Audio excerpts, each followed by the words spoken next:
అటు వర్షని మీ పేరెంట్స్ లైన్లోకి వచ్చారు. ఒక్కసారి మీరు సిగ్నల్ ఉన్న చోట కాస్త మీరు హోల్డ్లో ఉండండి. మీరు కార్ డ్రైవింగ్లో ఉన్నారు కదా, మీరు ఇంటరప్ట్ అవుతుంది.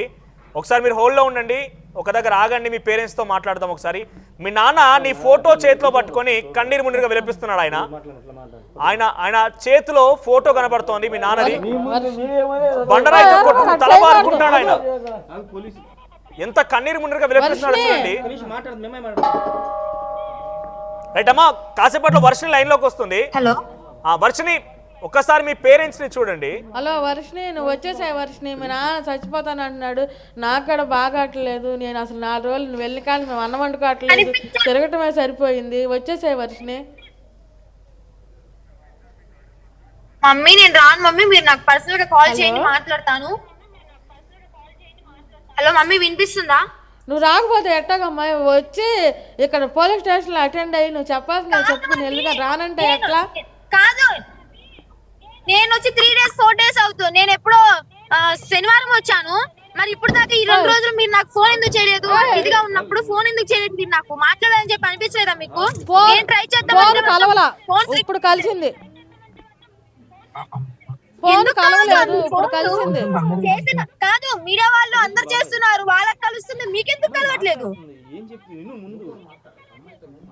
హలో, నువ్వు ముందలా ఇక్కడికి రా, మనం గుడికి వెళ్ళాలిరా. మమ్మీ రాను మమ్మీ,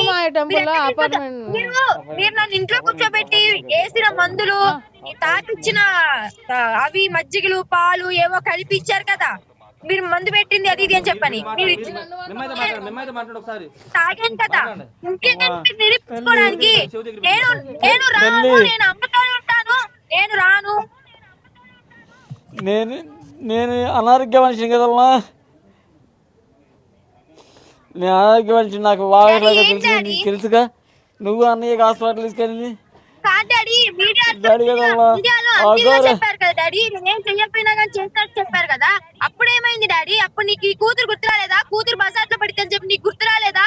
అంత ఘోరంగా చెప్పారు కదా మరి మీడియాలో. చేయనవి అన్ని చెప్పారు కదా, క్రియేట్ చేసి చెప్పారు కదా. మరి అప్పుడు నీ కూతురు పరువు ఏమైంది? బజార్లో పడుతుందా? నేను బీటెక్ పూర్తి చేపించేసి నీకు మంచిగా నువ్వు సాఫ్ట్వేర్ జాబ్ చేసుకుందని అవసరం ఫార్మ్ పంపిస్తాను నేను. కాదు, మీరు తప్పుగా మాట్లాడుతున్నారు. మాట్లాడితే ఏదో ఒక పేరుతో సంబోధించి మాట్లాడండి, కానీ అలాగా మీరు మాట్లాడొద్దు. ఇది మీడియా, అర్థమైందా? నాకు సెంటు నీకు తెలుసుగా, నాకు సెంటు భూమి లేదా, నాకు గజం భూమి లేదా, ఆమె పోషిస్తుంది మనల్ని. సరే ఉంటే గజం భూమి లేదా, మనకు 10 స్థలం ఉంది, ఎకరం మెట్ట భూమి ఉంది. తెలిసిన విషయమే.